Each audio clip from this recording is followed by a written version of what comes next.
folks. It is Mike Tramp here, and you're listening to BackstageAxxess, where the real show begins.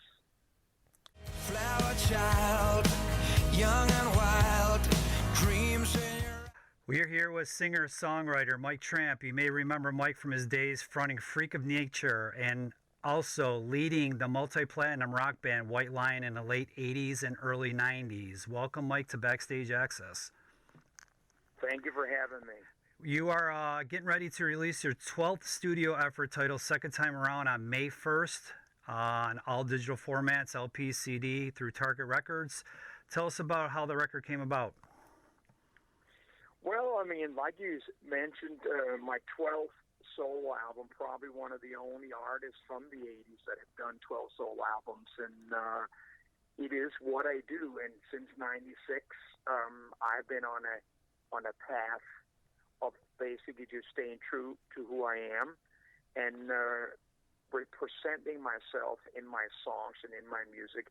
It is a companion on the endless highway that I call this journey, and each album has been is an exit, a pull off a gas station stop where I just kind of take a look around and see where my life is at the moment, where I've been, and then maybe where I might be heading. And when I get to the next one, I see that I didn't really fix the problems of the past and just move on.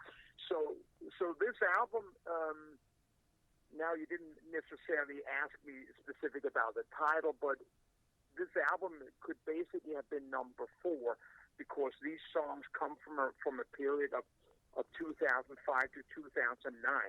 A bit of a confusing time for myself because after 3 solo albums, I somehow, I wouldn't say lost faith, but kind of got, pulled into trying to recreate a new version of White Lion. Somebody was waving some nice offers and festivals and stuff like that in front of me, and I thought that, hey, this is my songs, and I started that band, so what would be so wrong in doing that? And I created a new band, a Mark II White Lion. First it was called Tramp's White Lion, then later on we added the full name, and basically during those 3 years, I realized I didn't want to do it.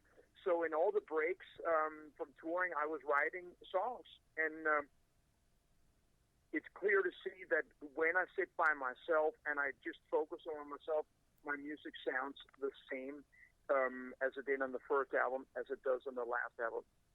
Therefore, it was interesting for me to go into some old hard drives that I had and find some of these recordings that I'd started with these songs back in 2009, or late 2009.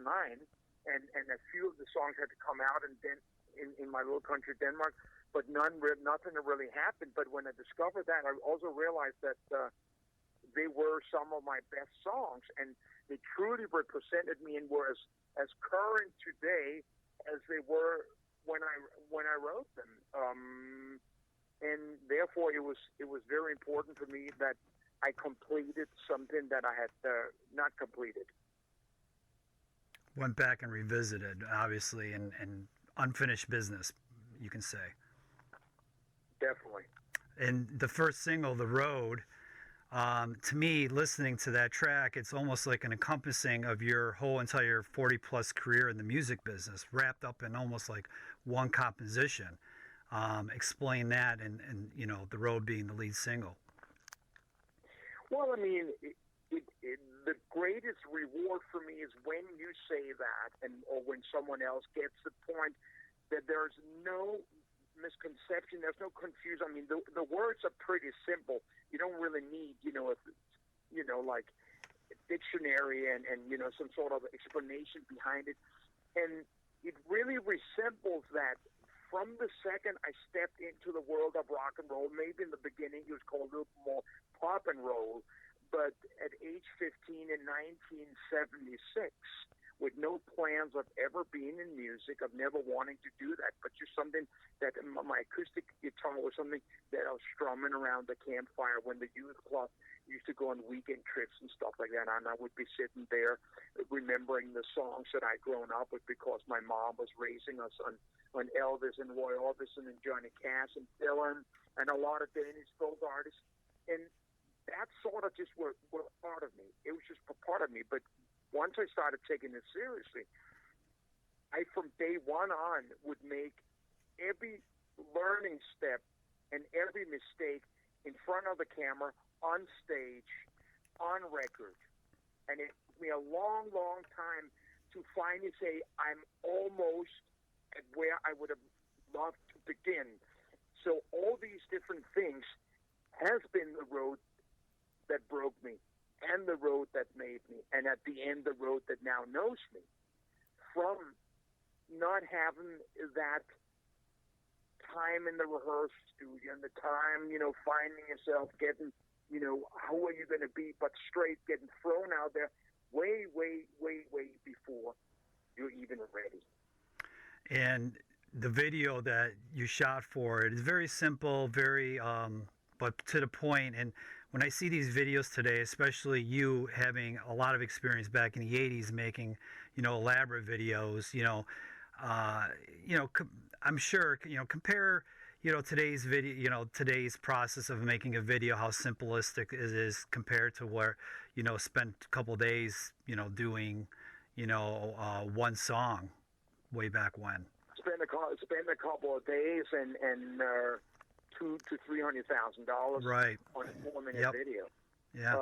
And on my last video, a friend of mine came around with 2 cameras, and we did that video in 4 hours because all we were attempting to do was just capture the feeling of the song in simple moves. And the reward is so great to see something, but especially, and you're not the only one, but someone say, thank you very much for inviting me into your life in this song. And it's incredible that something you didn't plan, something you didn't write a script for, something you didn't think about, but you just go out, well, this looks good. I'm just going to walk across a field. I live on a farm, and I live on my brother's farm, and right next to it is a farm that I bought, and I'm in the middle of rebuilding it. And we basically just took advantage of where we are, things like that. But And I have struggled for a long, long, long time to find the connection where the music and the photo and everything is the same and represents the same. I can tell you honestly that I had these feelings in the 80s, but when I looked in the mirror and I stood there all dressed up, ready to go out on stage, to perform in front of 25,000 people and stuff like that, it wasn't the time to be this vision that I had of myself that was still inside this, rainbow-colored cocoon that was going to take a long, long time for me to break through. And so it's not a matter of saying, well, it's just I knew that I was going to have to go the long way to be able to one day, which was in '96, to sit down and write my first solo album and be able to be honest and have lyrics that would hit people straight in the gut because I was singing about a life that I now have lived. And so on, every album since then is, of course, a representation, is storytelling from the life that's being lived.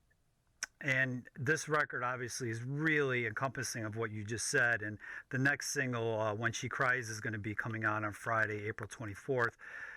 This is like a ballad and the melody between the piano and acoustic guitar is very seamlessly. I got that.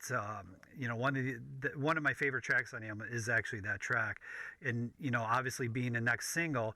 Now, do you actually have a lot to say regarding what singles are going to be released, or is that your record company target? Yeah, I mean, obviously, I want to be honest about everything. This was not the old days where a single really meant something. These days, it's like it's a digital world, and I don't even understand why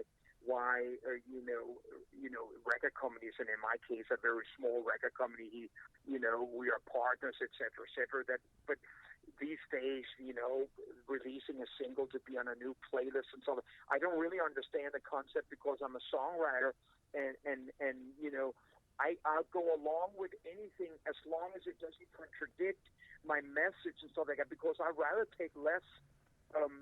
I'm never offered more, but I'm not I'm very realistic. I understand the world I'm living in today. And it's also when people ask me, are you going to hold the album back? I know it was scheduled for May 1st. I said, well, if this had hit us in 1988, would be really up shit creek. Right. But this album is just a date of when the album sort of is physically available. But who the hell is going to be in a record store on May 1st? Yeah, right. Luckily, I have a lot of fans around the world that likes to order these packages with a cool T-shirt or the colorful vinyl, etc., with limited edition packs, which we cater much more to the fans these days. So I do not put any songs on any of my albums that could not represent me. So it really does not matter what song people will play; it will represent. I write my album sort of like a book. I maybe fool around with the first 2 or 3 songs, and then I know I'm in the process of writing an album, and now I will write something that I will not repeat. And when I get to the 10th song, I know that is the final song, and that's not going to be bonus track. I don't record bonus tracks. I don't want any second option. I don't want somebody to say, well, there's an alternate ending. No, there's only one ending. The hero dies. And that's just the way I look at it. And I take my chances, and it's fine that other people do other things, but that's the way I want mine. And I want people to know that when they pick up a Mike Tramp album, that's what they're going to get. I've always compared myself to like a spice rack. Your grandmother or your mother's spice rack, 2 or 3 rows above the stove. The first one probably has the salt and pepper and the basic. But once you get into the 3rd or the 4th, you find like cardamom or things like that. And once you add that to food, there's no question that you've added that. And that's the way I want people to feel, that when they put Mike Tramp on, they're going to get Mike Tramp. They're not going to get, they don't know what it is. And that's all I want to do. I am my own AC/DC with all the respect for one of my favorite bands. But, they sound the same in every single album. Same 3 chords, same 3 songs, same formula, but you know what? It works, and if it works for you, then I think this album is great, actually, and I think the fans are going to really appreciate this. It's just a different, my case is just a different story. The hero moves on, or the non-hero moves on. You're following this character, in this case, me, going through life, dealing with the different things. You were talking about When She Cries. That's a song that I wrote on October 1st, 2005, when I'm sitting in a little hospital room in Copenhagen, Denmark, and my wife is lying on bed, moaning and groaning and ready to give birth to my daughter, Isabel. And I'm sitting there. I haven't really been part of the 9 months. I have basically, in all true honesty, been against it. And here I am. I'm at the final moment where now life will change completely, and I will become a different person, and different emotions will be awoken and stuff like that. And it's a very serious song, and I've spoken very open to because I've been playing the song live for many, many years, because it's an important song in my life. It's one of those things, and at the bottom of everything, it has to do with that at the time when my daughter is being born, that's my second child, I had given so many years to rock and roll and this vagabond life that I had no security in the bank. I didn't live on a bus route. I wasn't set up for any of these kind of things. And now this thing comes in, and I've always been a guy that's been responsible for if I buy something, and then I understand I have to pay for it and things like that. So here comes my daughter, and so it's always and will be with me for the rest of my life, and I'm battling this issue every single day. So this summer, well, with everything that's going on currently in the world right now with the COVID-19, but you were supposed to obviously go out and support second time around, including a date here in Williamsville. It's on September 9th, but I'm not sure if has there been any rescheduling, or is it going on as planned? That is the rescheduling. You are talking about the rescheduling, because I was supposed to start the tour April 15th. Okay. So now we are going to reschedule to start August 26th. Okay, so crossing our fingers. those are, yeah, I was just going to say, so those are the rescheduled dates then. Yeah. Okay.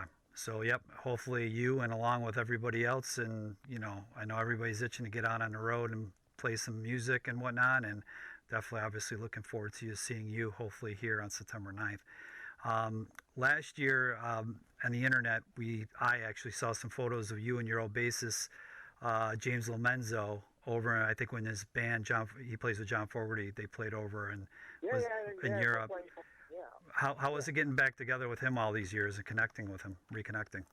Well, the thing is, I mean, the only thing that has changed between James and I has only been the distance, that we haven't been in a place that we could meet each other. But, you know, at times I've seen him, because James has played with just about almost everyone. Yep. Mm-hmm. And last time I saw James, it was with Megadeth in Melbourne, Australia, when I was living there.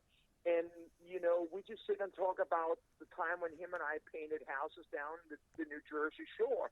And, you know, and then once in a while we just, you know, we talk about the old days and what we maybe could have done better, or if we had been, you know, a little bit smarter, maybe we would have been able to talk to each other and stuff like that. But I'm very unfortunate that I'm the only one in the band or in the old band that still are on good terms with all three other members.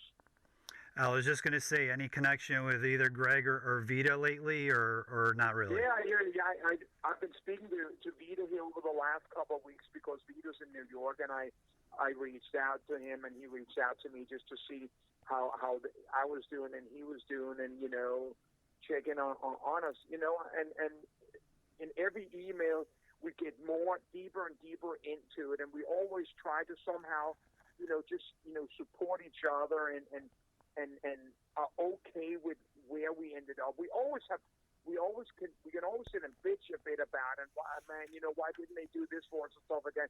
And we'd always have some great points that I listen to. But the fact of the matter is, we're here today, and there's no going back. Well, that's good that you've been talking to Vita, and he's actually doing well, because I know he's been staying out of the spotlight. Nobody has any idea what he's doing. He's kind of been, you know, living you know, the life he chose, which is good for him. Yes, exactly. You also have a radio program called My Rock, My Way, The Tramp Way. I know that's over, I believe, in Denmark, but talk a little bit about your radio program.